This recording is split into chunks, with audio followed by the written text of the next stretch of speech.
I don't know if you're aware of this, but if you read the American Constitution, you will see that it strongly forbids the giving of hereditary titles. The government cannot declare people a duke or a prince or a baron or something like that.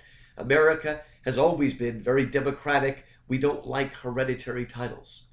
And yet, I would argue that God has written deep into our heart a desire for true hierarchy and true kingship.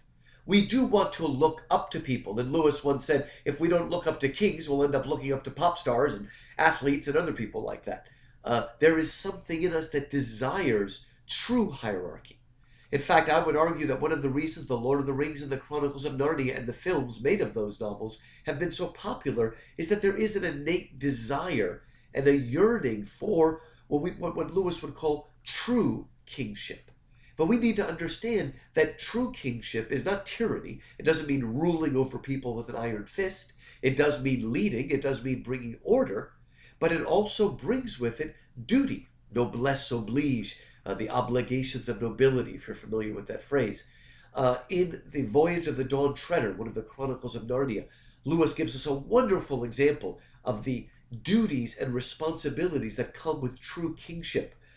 In that wonderful novel, King Caspian, he was Prince Caspian in the first novel, he's now king, is sailing with the crew of the Dawn Treader to the eastern end of the world. Reepicheep the mouse has come along. He wants to make it perhaps to Aslan's country, which is ultimately heaven. Well, as they're traveling in the far eastern sea, coming close perhaps even to Aslan's country itself, King Caspian decides that he wants to go on this final adventure.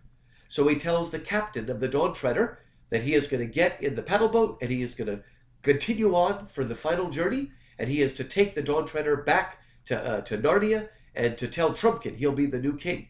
When he says that, everybody gets mad and they say, "You can't do this, Caspian." And he says, "What do you mean I can't do it? I'm the king. I can do whatever I want." And Reepicheep explains, "No, sir. You can't do anything you want. You are a king.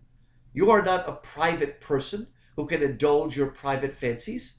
You hold faith with your people. And if you abandon your kingship to go on a personal adventure, then you are abandoning your duty as well. And in fact, it would be the duty of every honest Narnian to tie you to the mast and bring you back forcibly to Narnia so that you can fulfill your duty." And at first, Caspian gets so mad, he's ready to turn the ship and bring everybody back.